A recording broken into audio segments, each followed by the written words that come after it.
Thank you, Lars, Forrest, Maggie, for inviting me to give this talk today. It's really a deep privilege. I get to talk about something that's very near and dear to my heart, which is fish behavior. And so I'm here for 3 weeks teaching the QBio course, and it really is a wonderful situation where it's kind of like summer camp for scientists, and I get to interact with my colleagues in a way that I never really have before, just because usually we're so busy with conferences, we get to chat for 5 minutes in the hallway. Here we can have dinner together, we can go for walks, and we can really get deep into our science. So thank you all for that opportunity. I'm going to talk to you today about a subject that I said really goes deep in my life, and it is fish behavior. And so the title of my talk is The Tao of Fish Swimming, and hopefully this will become a little more evident later on. What we're looking at right here is a rainbow trout, Oncorhynchus micus, that's swimming in a flow tank in my lab. It's a treadmill for fish. We're looking up at the motions. And we could probably spend the next 15 minutes just looking at this motion because it's so soothing, right? Everyone has a fish tank that kind of looks at fish and kind of zones out. But actually, there's a rich field of study on fish locomotion. And I'm very interested in kind of fish behavior, fish diversity. So there's actually, over 33,000 species of living fishes. Right? And those of you, how many of you snorkel or scuba dive? And so this rich diversity on coral reefs. Right? And so these fishes make up half of all living vertebrates, that is, animals with a backbone, such as ourselves. And not only are they morphologically very diverse, lots of different shapes, but behaviorally they're also very diverse. The history of fish swimming, in terms of the scientific studies, is very rich. It goes way back. Right? Aristotle studied fish motion, the movements of animals here. Borelli, who was a student of Galileo, also studied the motions of animals, including fish. E.J. Murray, who pioneered cinematography, gave us great insights into the motions of the body of fishes. And Charles Breeder, a prominent biologist, kind of classified different modes of locomotion based on the different types of fishes that are out there. And so if you look at a fish swimming, it's a beautiful thing, and it's actually, to describe it mathematically, is simply some derivation of a sine wave, just a wave, a rope that's kind of being flapped, right? So formally, the equation is such that, you can, given a certain point along the body and a certain time, you have this modified sine wave equation that takes into account the body wavelength of the fish, as you can see here in red, as well as the tailbeat frequency. So all these scientists before me that have studied it choose to study fish swimming in very simple hydrodynamic conditions. So what do I mean by that? They study fish swimming through still water, or they study it swimming through a very kind of a laminar stream. And they have to do this because it's potentially very complex. You have complex hydrodynamics, you have the physiology of the fish, the biomechanics of the fish. But I would argue that still water isn't the only situation where fishes have evolved from. How many of you in this room fly fish? All right, those are my people here. Okay, all right. Fly fish or any fish, really. But so me and fish, we kind of go way back. Starting out when I was a kid, growing up in New York City, fishing the East River, with my parents. All the way out, I'll just point to a couple things. This is me in Maine with a striped bass. This is a barramundi in Australia. We've got a trout in Tasmania, the canals of Galway in Ireland, Bermuda when I taught a fish class there, Indonesia with a jack crevalle. My first permit on the fly, a tarpon on the fly, a big snook I caught a couple months ago, a big striper on the fly in the Cape, bonefish in Hawaii, piranha in the Amazon. So I've really kind of looked at something that's very near and dear to my heart. But it's also something I try to study scientifically, and I think anglers are the first real neuroethologists, the first people that really look at animal behavior very carefully. I used to fish professional bass fishing tournaments. Here's me and the only picture of me in camouflage that we ever see. And it's interesting because these professional anglers, you know, they have a part-time job. They're like tradespeople. They are in construction, but they know where these animals are and what they do. Right? They can't name the bones of the skull of a fish or understand the neurobiology, but boy, they can tell you exactly where the fish are. So they're very perceptive on something that scientists have no clue about. You know? They can name all these bones and everything and the systematics of the relationships of all these fish, but most of us can't go outside and say, hey, the fish is going to be here, it's going to be here, or it's going to eat at this time. So I'm fascinated by that. My story starts in the early 1970s. This is a picture of my mom and my dad as they, on their wedding day. And what they did was they immigrated to New York from Taiwan, right, in search of a better life. They didn't speak English very well, so what they did was my dad was a busboy at a restaurant, you know, but it happened to be one day during lunchtime, he passed by a diner, and this is on the Lower East Side of New York City. I'm not sure exactly what street it was. He passed by a diner. It was for sale, $2,000. He's an impulsive man, so my dad spent all the savings and bought this diner. Right? This is the diner here. And the man who sold it to my dad said, oh, it's easy. You just pour coffee, 25 cents a cup. Just, you know, hand over fist. That's all you have to do, just pour coffee. It was 25 cents back then. And the person who sold it to him, the man said, I'll train you, you know. I'll teach you how to make the coffee, how to cook, you know, short order cook, all that stuff. Well, guess what happened? My dad bought the diner, and the next day, the guy takes the money and runs, right? My mom shows up, you know, they go the first day, they didn't know that, you know, the diner, you have to get there at like 4:30 in the morning. They show up, right? She's almost in tears. Customers start coming in. They start ordering eggs over easy, sunny side up, right? My mom bursts in tears. She has no idea what to do. The Liao family lineage is doomed, right, at this point. And what happened next was that there were a few gentlemen that were retired, used to come to the diner quite a bit, and they said, why don't you hand me one of those aprons? And they took one of these aprons, and they got behind the counter, and they said, let me show you how to cook an egg sunny side up. And so they taught my parents how to make every single dish. And after that, the restaurant kind of, you know, took off, or the diner kind of took off, and we made it through that rough patch. It's a busy life. So after that, they started a Chinese restaurant. Then they started their first sushi restaurant in Scarsdale, New York. They've retired, you know, now 7 years ago, and they don't recommend the restaurant business. It's too busy. Occasionally, we'd have Sunday off, and when we were little, my dad would take us to the East River, of all places, to go fishing. And so we'd catch these like little stunted eels and snapper bluefish and flounder. And so that's where I developed the love of natural history and fishes. This is kind of where I got this kind of all from.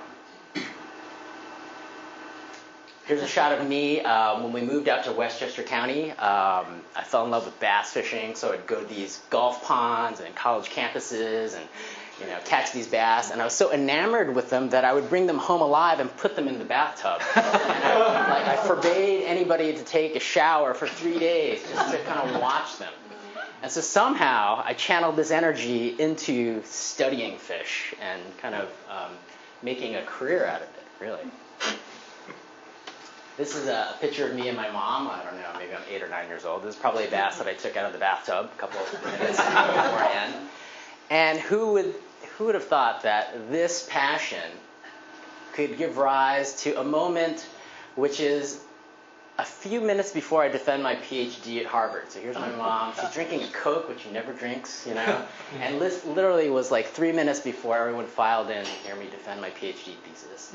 And this thesis was on essentially how fish swim. I discovered a new way fish swim. And it was really only because of all of my observations in the field. So, because of that, I've lived a very privileged life of fishing, not in the East River. Here I'm fly fishing in New Zealand. right? And the thing to observe is that if you're an angler and you're in nature all the time, you know that water moves, right? And if you look underneath the surface, there are fish there. And here are two brown trout as they're jockeying for position behind this rock. And they prefer to be there, right? Trout anglers know that behind certain rocks, fish are going to be holding station there. And so I wanted to take some of this complexity that I observed in my off time when I'm angling and bring it into the lab to study how fish swim in really natural flows, which are kind of turbulent flows. And so I do this by using a phenomenon known as a Kármán vortex street. So anytime you put an object in the water, such as a rock or a log or a cylinder, you'll see that there's a kind of an array of vortices, swirling eddies that are shed behind it. It's shed in a very organized way. And the nice thing about this von Kármán vortex street is that you can see them anywhere. So they can be in the clouds on the lee side of Guadalupe Island, right? So anytime you have, flow moving past what's called a bluff body, you're going to have this arrangement of vortices. You can describe this quite simply by something known as the wake wavelength, which is just this imaginary line that shows you the spacing between each of these vortices. The other thing you can do to describe it is something called the shedding frequency, which is just how fast these little packets, these little eddies are peeling off these rocks or these cylinders. So I want to use this kind of phenomenon to introduce to the fish a very controlled kind of turbulence, so to speak. Here's our fish. This is Mr. Rainbow Trout, right? And here is the cylinder that I use to generate these vortices. This is in a flow tank, so I can just dial up the speed, kind of like a treadmill, and the fish swims away. If we look top down at a schematic, you see that when water flows past this kind of half cylinder, you have these eddies or vortices that are shed. Now let me explain the color. Red is counterclockwise flow. Right? Blue is clockwise flow, counterclockwise flow.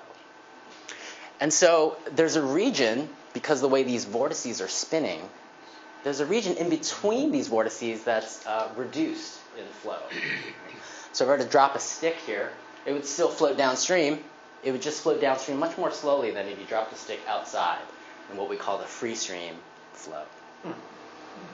For those of you that kayak, you'll know that there's also a region right behind the cylinder or rock where there's a region where water actually moves back upstream.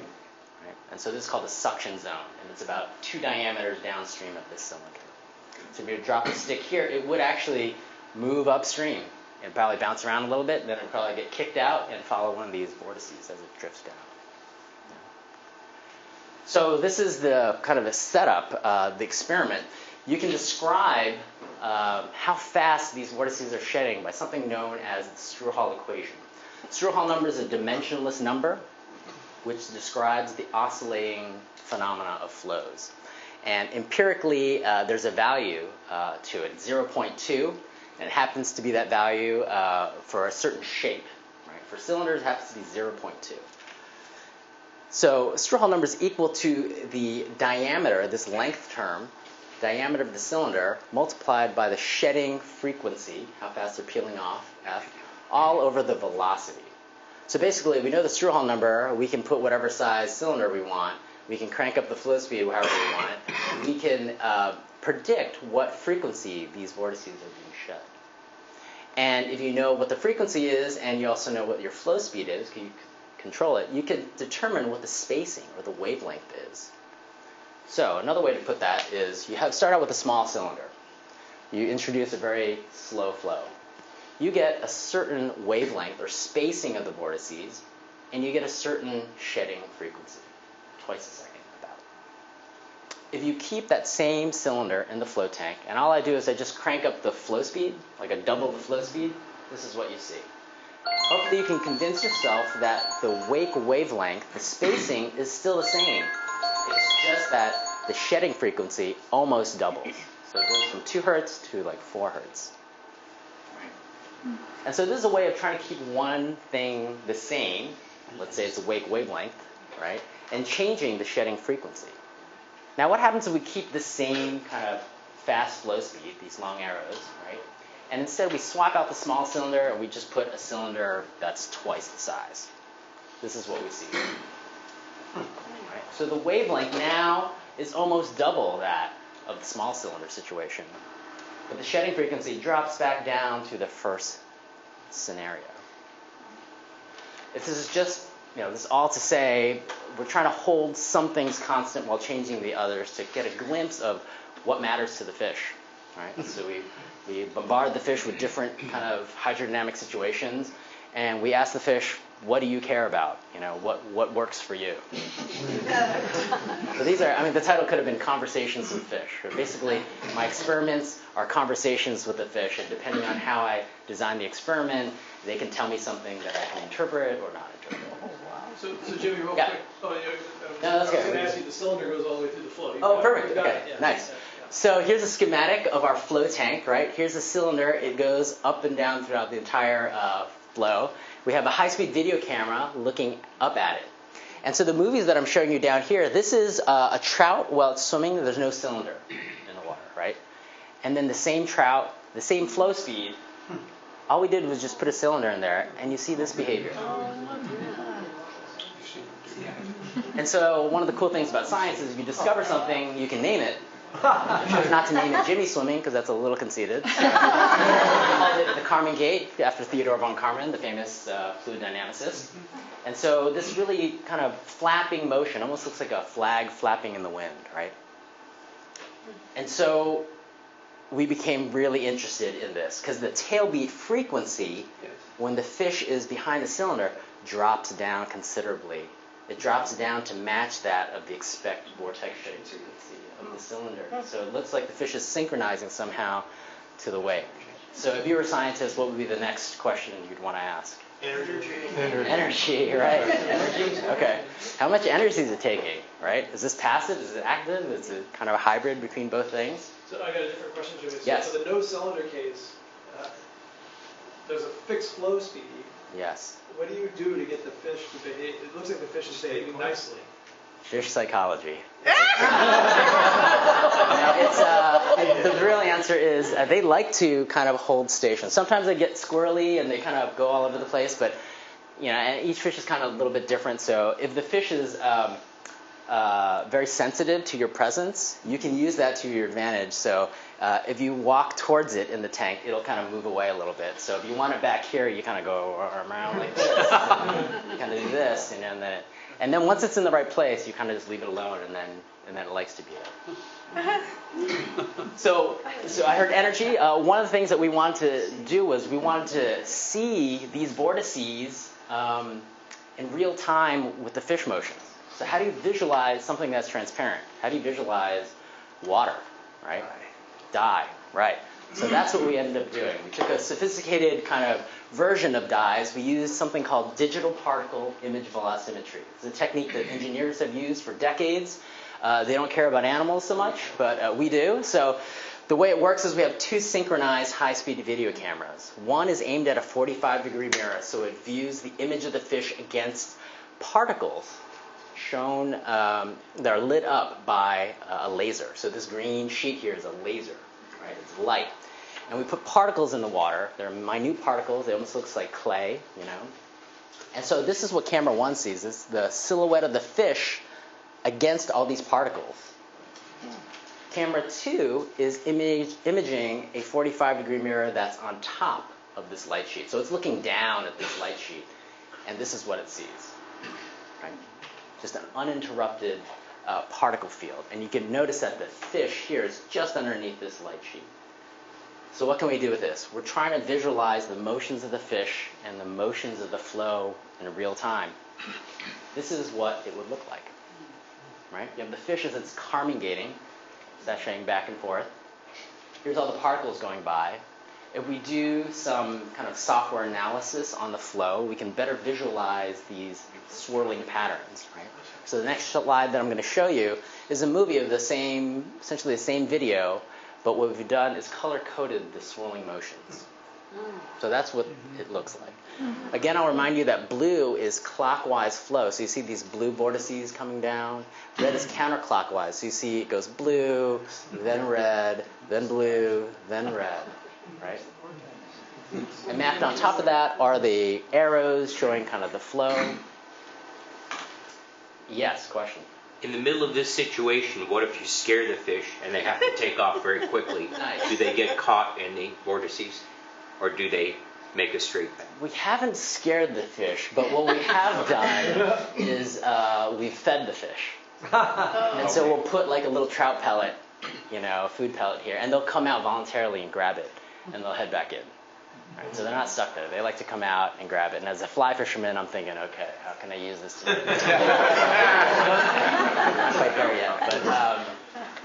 But yeah, we haven't tried that. That would be a very interesting experiment to do. What I want to point out here is that the fish is slaloming between these vortices, right? So the alternative is it could drive its head into the center of each vortex. But it's actually slaloming around. If you see these arrows, those are the velocity vectors. So when the arrows tip up, the fish moves up. When the arrows tip down, the fish moves down. So it's really kind of going with the flow, right? This is the prelude to the Taoism. I showed my dad a video of this, and he immediately said, "Oh, that's just like Wu Wei." Okay, I was like, "Okay, so what's Wu Wei?" He's like, "Oh, it's a Taoist philosophy that means, to do nothing and everything gets done." Right? Effortless action. Grad students are trying to perfect that in my lab. Fucking work in academia. But it's this idea of harnessing the energy of the environment to do your bidding. So this is really interesting philosophy, whereby, and these are the Chinese characters for Wu Wei, whereby obstacles in your life you can use to propel yourself forward. Without these obstacles, without this turbulence, you have to do all the hard work of swim through steady water or still water. But if you have this turbulence, you can use it. You can use it to move forward.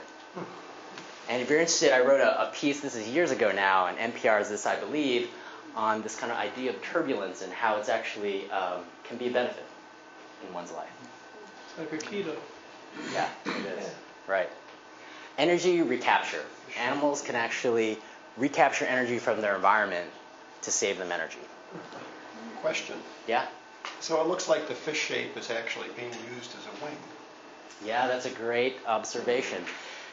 How many of you in this room sail? Wing. Oh. Sailors? Yeah. So the terminology of tacking, Yeah. which is being able to move upwind, you have to go really far to one side and just a little bit upwind, but then you switch it and then you go really far to one side and just a little bit upwind. I think what's happening here with the fish's body is it's a sail, but it's also a rudder.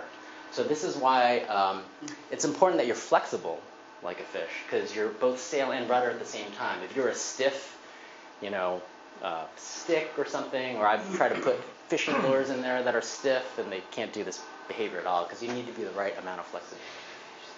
So sail and rudder, yeah. It seems like, the vortex is stable within the flow. So it looks like it's pushing against the vortex, the relative stability of the vortex. Is that Yeah, it's, you want pushing or getting sucked into one, I'm not really sure, but yeah, it's definitely being kind of moved side to side with these low pressure vortices. Yeah, I'm trying to stare at this long enough, looking at your flow vectors and so on. Does the fish appear to anticipate the vortex or react to it? That's a great question. Does it anticipate it? I don't think so. And I'll try to. Feeling it. Yeah, I don't think it's doing that. We haven't done the experiment, but we can come up with a way to, instead of generating red, blue vortices, we can do red, blue, red, and kind of have them miss one. And I doubt that the fish would actually go to a place that it's anticipating. I really think it's reacting off of what the water's doing. So whatever the water's doing, the fish is doing, with a certain amount of control. So it's not totally passive. That's a great observation. We had a question over here. So is it a coincidence that you can't see it so well in this video, but that the shape of the vortices is very close to the shape of the fish? The shape of the vortices. Oh, I see. It's like circular, but Well, if you back up 2 or 3 slides, the shape of your vortices is fish shaped. Oh, I see. Ooh, that's interesting. I never really quite thought about it that way. I'm not sure if it makes a huge amount of difference. So maybe I shouldn't say that, but I don't know if Fish you have could adapted to the to shape it. of the vortices. I think we haven't played around with changing the morphology of the vortices. Usually when they shed, they're going to shed pretty circularly, right? But I guess there's ways that we could try to make elongate vortices and see if that, if the fish like that more or less. I would try to approach that experimentally. Another question in the back, yeah. So is the ability to do this related to the lateral lines? Oh, tough question. Yeah, we think so. I'll show you a couple experiments later on where we're looking at the lateral line sense. Yeah. Yeah. We've studied sharks. We know about their bioelectric sensors, etc. Do you know the sensors on the fish that actually senses the turbulence? Is it pressure on the skin? Is it Right. What is it? what kinds of things biologically? Yeah. So there's a system called the lateral line system, which is composed of hair cells, very similar to the ones in your inner ear. Fish also have an inner ear, but they have this unique kind of sensory system where the hairs are distributed up and down the body and the head, right? And they're sensitive to water velocity as well as water acceleration. And I'll show you kind of an image of that later on, where these sensors are actually placed. But yeah, they detect 2 things in the water: velocity and acceleration. There's a kind of a sweet spot here where the fish is staying. If it's too close, it gets caught in that suction region, hits its head on the cylinder. So beginning fish will do this. You put them in there, they bonk their head twice, and then they realize, okay, I'm going to hang back here. And they don't want to be too far back because then the energy of the vortices dissipates and they end up swimming again, right? And so this is essentially surfing fish. Fish are learning how to surf. Question? If the fish were not expending any energy, even though the vortices were there, Yes. would it drift backwards or drift with the flow?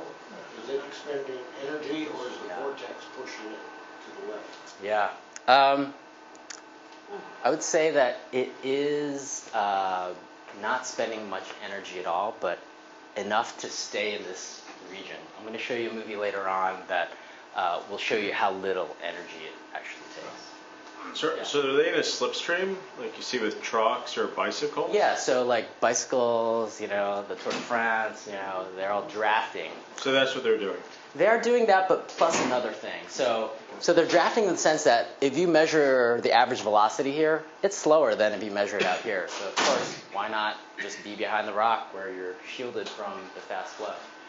But it's actually doing another thing, which is it's harnessing the energy of the vortices, right? And so we're able to kind of tell that experimentally, but it's kind of a 2-for-1 kind of thing. It's not only enjoying this slower flow, but it's got these energy packets, these low-pressure vortices that are coming, that are pulling it side to side, that are working on the flexible body that's making it both sail and rudder. Yeah. Jimmy, do you want to go to another slide? It's a doozy, it's a doozy. Okay. The edge.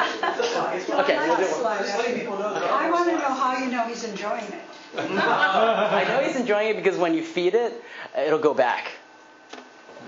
It goes back. And then if you chase it away, it'll go back. It's kind of like a trout in its home rock. Right? It likes to be there.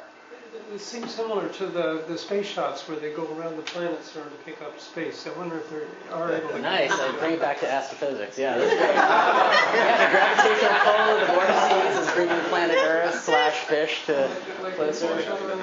Yeah, it could be. It could be. A smarter person would have to kind of, figure that out for me. Okay, so moving on. So is it passive or active? This is where fish acupuncture comes into play. So you have this fish that have these cereal blocks of muscles. If you fillet a fish or you eat grilled salmon tomorrow night. And what the fish does is it contracts these muscles in order to swim.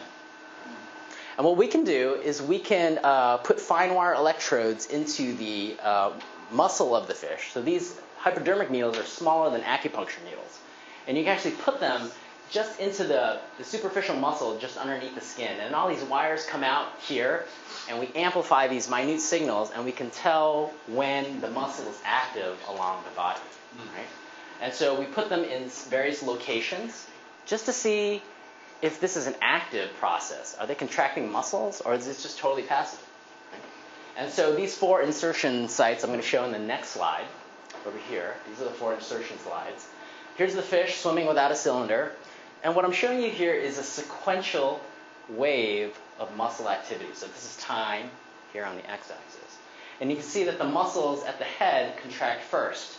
And then a little bit later, the muscles down here contract. And a little bit later, these contract. And at the very end, this contracts. And so this is what causes the body of the fish to bend into a wave, right? This wave. This pushes on the body, on the water, and moves the fish forward. This is how fish swim in steady flow or in still water. Here's the same fish over here. Same flow speed. All we've done is we've put a cylinder in front of it. So again, you see this kind of really dramatic side-to-side flapping motion. But what's really cool is that half the body from here down is totally passive. It's totally passive, right? The only muscle activity, and this isn't even all the time, I'm just showing you an example. Only muscle activity is the muscle that's near the head. So I think their muscles are contracting to steer into a vortex or away from a vortex. So you're steering, and then you're letting the rest of the body kind of do its thing, so to speak.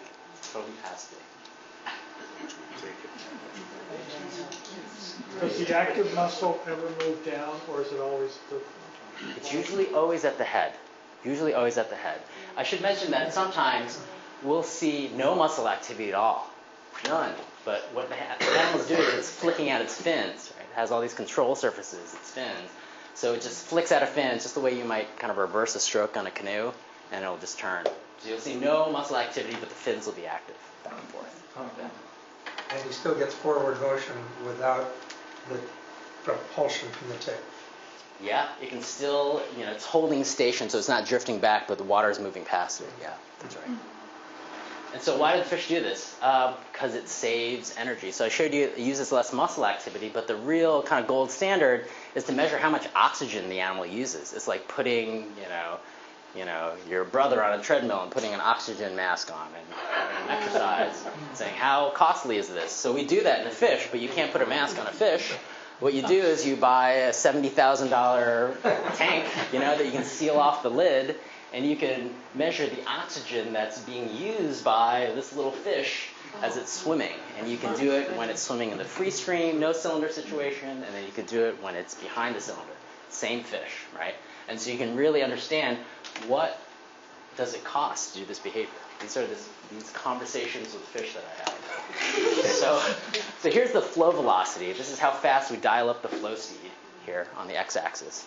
And the y is some measurement of how much oxygen the animal uses, normalized to its body weight.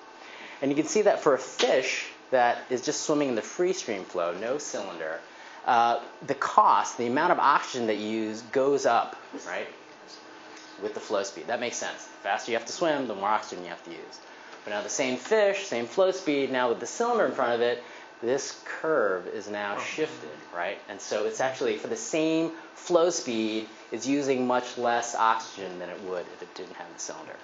Jimmy, is the offset at zero velocity just a metabolic rate to keep the fish alive? Yeah, that's what it is. And so this satisfies the scientific reviewers. They want to know, and so we give them this. But we knew anecdotally years before we bought this expensive tank, because what happens is we turn on the flow speed, it's really fast, this trout is swimming, and 5 minutes later it's pooped. It's back against the back baffle, we turn off the water, we let it recover. If you just put a cylinder in that flow tank, instead of lasting for 5 minutes, it could last for 5 hours. You sit there, you go to lunch, you come back, it's still doing the same thing. So we knew that it was using less energy. Scientifically, this is the world I live in. We have to prove it, we have to spend a lot of money, all that stuff. So, if you don't believe me, this is a dead fish towed behind the cylinder, right? This is on 14-pound test fluorocarbon, for those of you that care. What's interesting is that, so this movie is looped over and over, but I want to point out that at a certain point of this cycle, the fish, the dead fish, synchronizes with the vortex street just right that it actually moves upstream. So it's coming out, because I've seen this video a zillion times. Here it is. Gets caught in the suction zone, hits its head against the cylinder, flops back down, starts the cycle over again. You're not moving the string. You're not moving the line. Not moving the line. It's not a stretchy line. And so what you're seeing here is that in a totally passive object, you're generating thrust passively to move upstream. Wow. Amazing. Just by the intrinsic flexibility of the musculoskeletal system. Forget about the nervous system. Forget about the brain. Just the body properties in and of itself. And trust me, I've tried to use like different plastic, fish that we molded to do it, lures, wouldn't do it. Even a fish that you froze and then thawed won't even do this, right? It has to be a freshly euthanized fish that still has mucus on it, doesn't have rigor mortis at all. But if you do that, you see this pattern.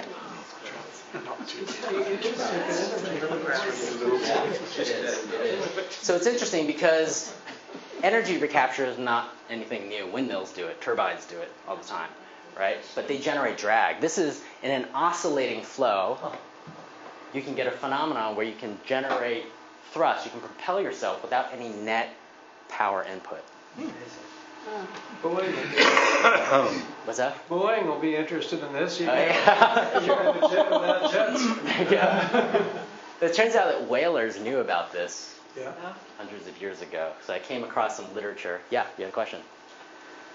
In this video, the flow is to the right. Yeah, left to right.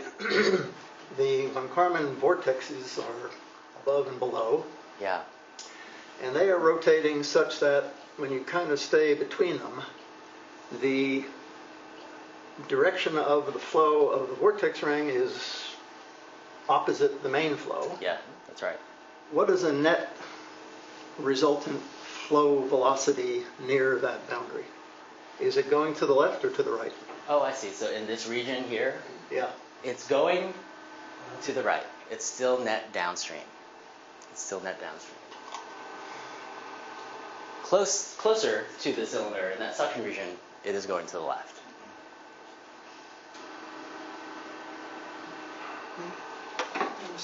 Yeah, question? Is there something about the sail feature of the fish that lets it do that in spite of the downstream net flow? Yeah, I would say that the lateral profile of the fish, so when I show you the side view, the fish is fish-shaped, right? But if you have, some fishes are very deeply compressed, like a bluegill sunfish or a pompano or a permit or something. If you have more flag area this way, you can harness the energy of these vortices much easier. Trout don't have any scales, yeah. They can still do this fairly well, but I can imagine something like a smallmouth bass or bluegill sunfish could probably do it even better because they have a kind of a bigger body area. Can you expand a little on the whaling reference? Yeah, that's right, the whaling reference. So whalers knew this like 100 years ago because it turns out if you harpoon a whale and if you just leave it, it'll float off like at 1 nautical mile faster than if you cut its flukes off. So they would harpoon a whale and they would cut its flukes off because if you didn't, the tail, right, the flukes, would interact with the surface waves, this oscillatory flow, and kind of drift away. Similar phenomenon. Gruesome, but similar phenomenon. Okay, so when I fly fish, at least, I don't see dead fish swimming upstream all the time, right? So there's got to be some active component to it, and that became the focus of our research, right? But they do more complex things than just save energy. So does anybody know what this little critter up here is? Helgramite? Not a helgramite, but it is living in with helgramites. This is a mayfly larva. Yeah. And so if you kind of study the currents behind objects and you tie your flies just right to mimic this, you might have the glorious experience of trying to come into contact with wild rainbow trout. This happens to be in New Zealand.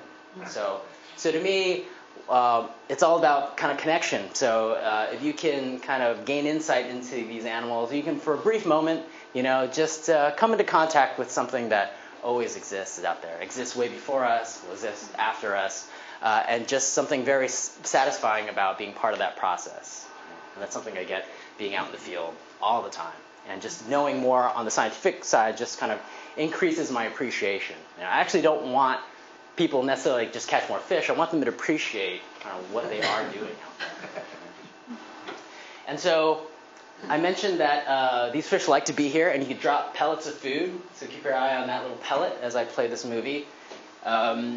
You'll see that the fish is not just Kármán gaiting, but it'll dart out and kind of grab this little pellet of food, right? So we're very interested in how they're doing this. What's the kind of control strategy of how you intercept something that's kind of squiggling around a lot, right?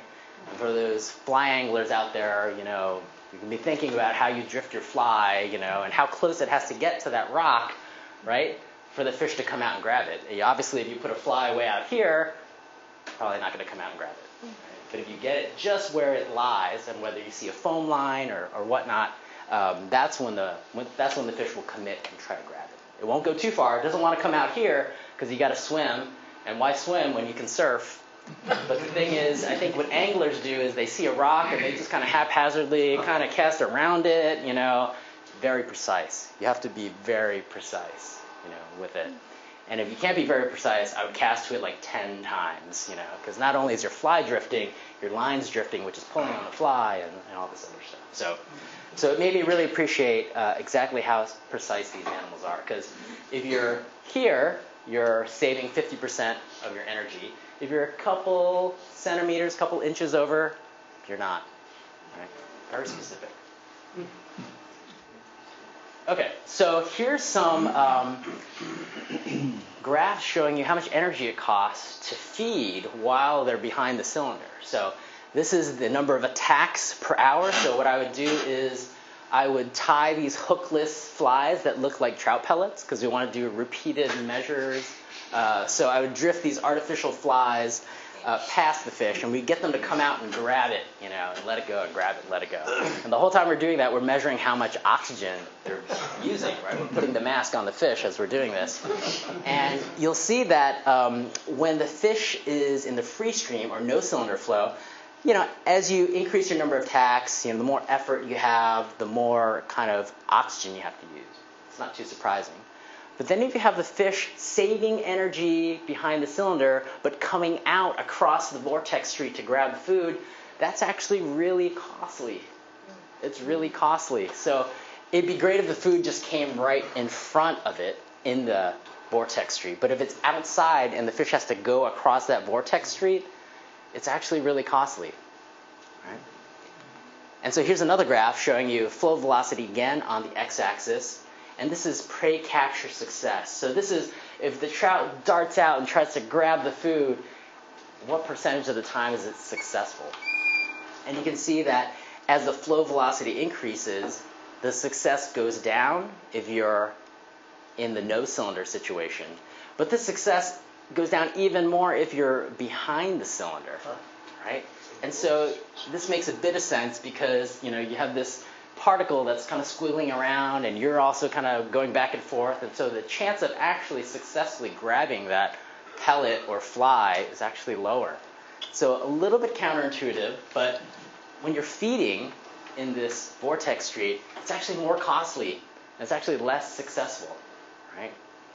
And so we came up with a model kind of trying to show at low speeds, it's better to refuge and not feed. And then when there's a lot of food, you should go out to the free stream, just gobble a lot of food when you can. And trout anglers know this because when's the best time to fish for trout is during a hatch, right? And so the trout aren't behind their little rocks. When there's a hatch, they're all over the stream, and they're feeding, and they're feeding, and they're feeding. So, someone asked about the lateral line system. Here's the dead fish here. I'm going to show you a movie of a trout. This is shot in infrared light, so this is in the dark, right? We have a camera that picks up this image even though it's in the dark. We do this so the fish doesn't see anything visually. here's a syringe, I'm going to play you this movie, this stopper is going to shoot a transparent jet of water, and you'll see what this lateral line does. So here we go, we're going to depress the plunger right about now. Senses the flow in the absence of any visual cues, right? Squirt it, and it'll just take off. So it's sensing flow along the body. And so we're interested in whether or not they're using this in order to kind of surf on these vortices. And so this is the distribution of these hair cell sensors up and down the body of the fish. Right? This is taken from the anatomical literature. They have 3 lines along the head and then 1 line down the body. Now, it's really hard to make these recordings and have the fish move. So unlike the muscle recordings where it's a thin wire, these wires are actually quite thick. And so we can't put them on the fish. So we have to think of a creative way to figure out how the fish is sensing the water flow. We decided to do this by scanning one of our preserved trout. 3D scan it. Then we can 3D print it with all the holes where these sensors are. And then we can put our sensors, pressure sensors, these are surgical pressure sensors that people put in people's veins and arteries and things like that. We put them on the model fish head. And why would we do that? Well, the reason is we'd put these sensors along here. All these sensors come out, and are kind of wired in. We want to understand what information, what hydrodynamic flow information is available to a fish-shaped head. We can't put it on a live fish, so maybe the second best thing is we hijack the shape of the fish, put our sensors in it, and say, okay, what can you feel? Right? We do this in a static situation where the head's not moving at all. We can get a lot of great information from that. But what we really want to do is understand what the flow is like when the animal's moving.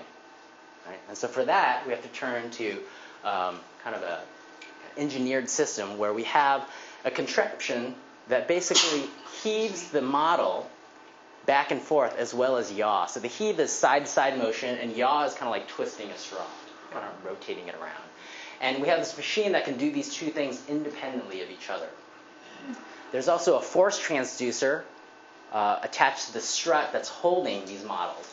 And this force transducer allows us to measure whether or not this motion that we impart on this fish is generating thrust or is it generating drag going backwards. So we can evaluate the results of the motions that we programmed into this soft robot. These are just pictures showing you the mold where we have these flexible bodies, and here are the different physical models that we use. So this is an example of a video of what we do. We have our 3D printed flexible fish body. We put it on this kind of robotic arm, and it's heaving and twisting the fish in a way that is very similar to a live fish. What's important about this system is that you can swim a fish in a way that a live fish doesn't want to swim. Right? And so we can evaluate, because we have the force transducer up here, if we swim a fish in a way that a fish doesn't usually swim, is it because it generates a lot of drag, or is it actually a better way to move forward? And fish, for some reason, haven't discovered this. Right? These are questions you can ask. Right? Very powerful. So I'm going to show you some data where we've actually put a pressure transducer on the head of the fish, right? And I'm going to show you what kind of information is available to this robotic fish as we're doing this experiment. So here's a color-coded plot here. I'm going to walk you through it. On the x-axis is the frequency in which we heave the fish back and forth. So we do it at 1 hertz, once a second, or 2 hertz, twice a second. This is just heaving it back and forth. On the y-axis is something that's describing the phase difference between the heave and the yaw, the twist. So what this means is, at 0, for instance, we push the fish to one side, and at the very end, we twist it, right? At 180, we push the fish, heave it to one side, and halfway through, we twist it, right? And then continue heaving it. And then up here, we twist it first, and then we just heave it all the way, right? And the reason why there's color on here is because, remember, we had this force transducer, and it's measuring how much force is being produced by this motion. So where you have a hot color, red, that means that this combination of motions causes the model to move upstream, right? And where it's cool, where it's blue, all this space out here means that that motion means that the fish is generating a lot of drag. It wants to go downstream. And then in green just means that it's breaking even, it's holding station, it's not wanting to go forward or back, right? So let me show you a couple movies to make this a little more intuitive. I'm selecting certain regions of phase relationships. So these are different motions, right? I'm selecting a blue one with drag, a red one for thrust, and one that's kind of greenish. And these are the movies of the motions that are corresponding to it. So that first one on the bottom, where you see it's blue, and so it's very draggy, that's the motion that we impart. So probably not surprising that that would produce a lot of drag. It doesn't really look like a real fish swim. The second one up is red, so this does produce thrust. And you can see it looks kind of fish-like, right? There's a propagating sine wave that moves from head to tail. Okay. And then the top one is kind of bluish-green, so it's kind of breaking even, and that's what that looks like.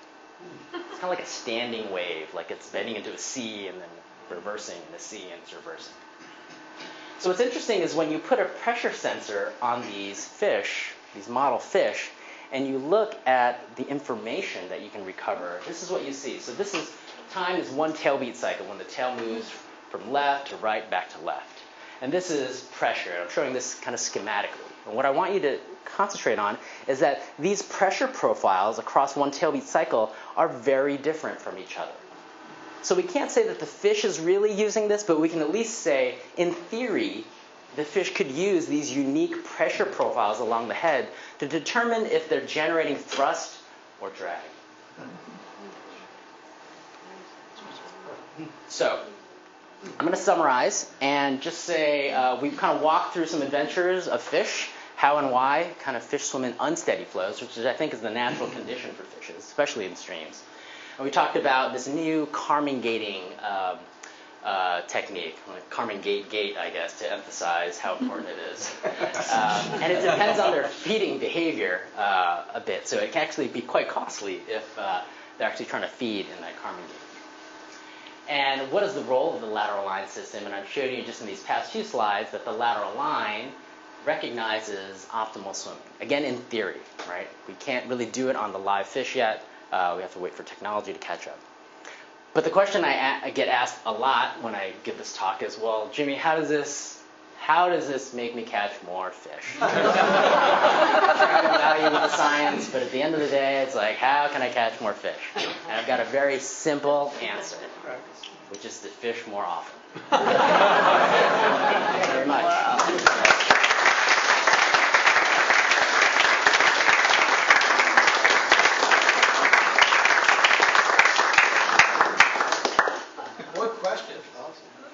Never seen one slide have so many questions.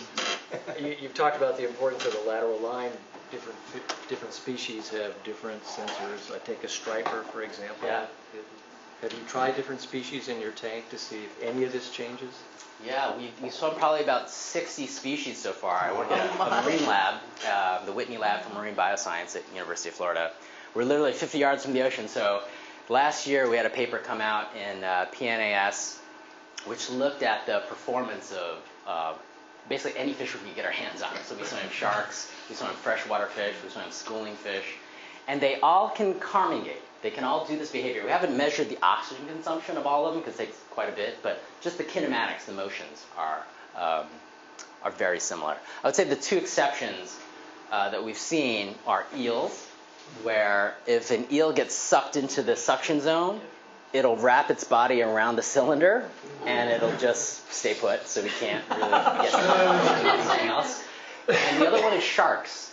So if you put a shark in the vortex street, it turns out that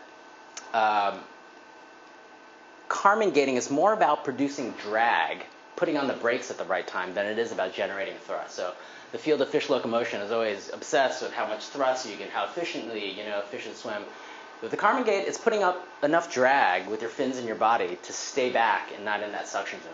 Sharks don't have that control of their pectoral fins the way ray fin fishes do.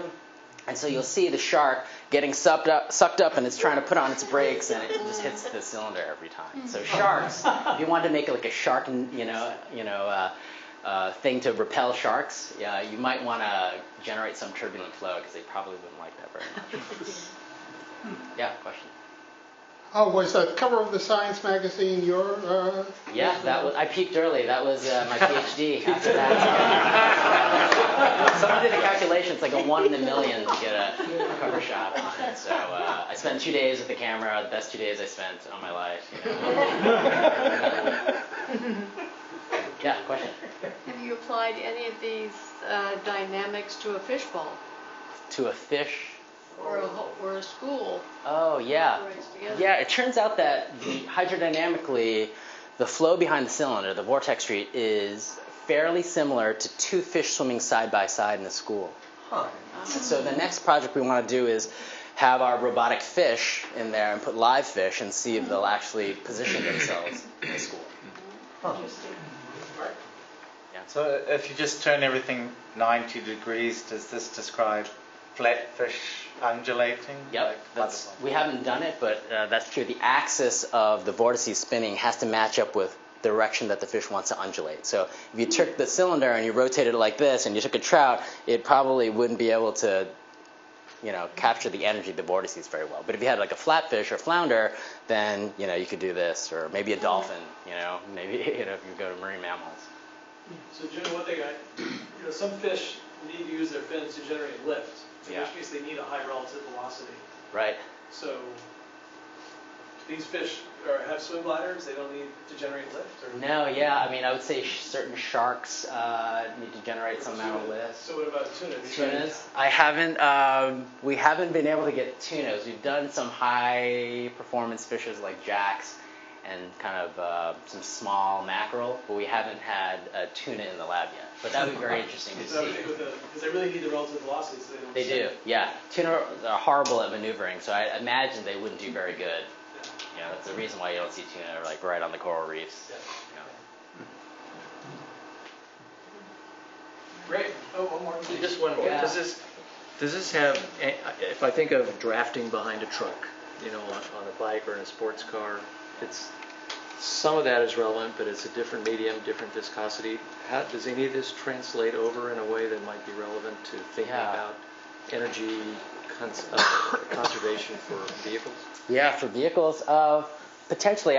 For me, my approach would be to kind of look at the morphology of that, you know, truck or whatever ahead, and there might be an attached vortex, kind of like that suction zone. And you might be able to play around with the shape and the size of that. And I'll show you kind of this last, you know, that slide up here that I didn't talk about, but you'll see this movie right here. So this is all the same fish.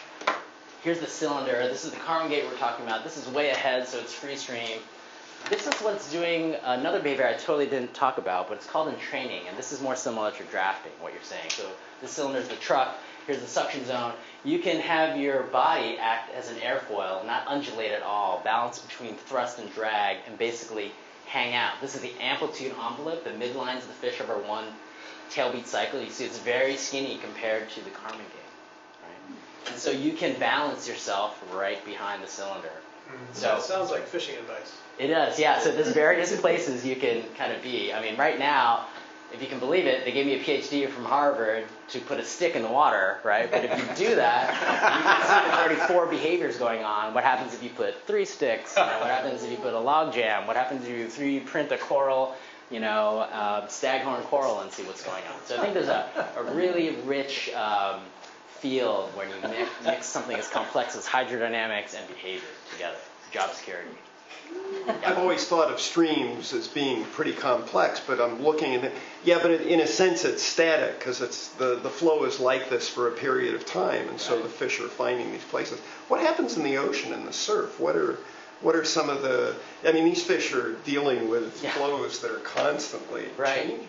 That was my plan when I moved to the marine lab, was we were going to look at fish in the surf zone, because those of you that fish in the surf know that you don't want to cast way out there. You want to cast where the waves are breaking, because it kind of digs into the sand, all these invertebrates come up. And so I know the fish are hanging out in that surf zone. How they could interact with that wave energy would be very interesting. We'd like to build a wave machine and put saltwater. What type of behavior did a truck And have it at night, what do they do? Oh, at night. Honestly, when I've snorkeled at night, a lot of trout will be under a rock. Oh, under. Okay. Yeah, they'll be under rocks. A lot of times they'll be in training behind there as well. Sometimes they'll be kind of Kármán Gaiting, but they'll find regions where they don't have to pay attention to as much. So we've done experiments where the fish are Kármán Gaiting, where we shut down the lights, and it turns out they still will Kármán Gait, but they won't do it as much as when there's light. It's almost like they visually want to lock onto something. And when it's dark, they'll do it, but they won't stay there for hours the way you see, during the daytime. You put it together with the physics of flocking person, because somehow or other this is the individual thing, but in groups they like you mentioned, they may behave differently. One of the student projects we're doing in QBio is to put multiple fish behind the cylinder. I haven't shown you the videos yet, but it's pretty interesting. They're territorial, so they'll chase each other out, and there's kind of... You'll find people react the same way, probably. Yeah, probably. All right, on that note, thank you.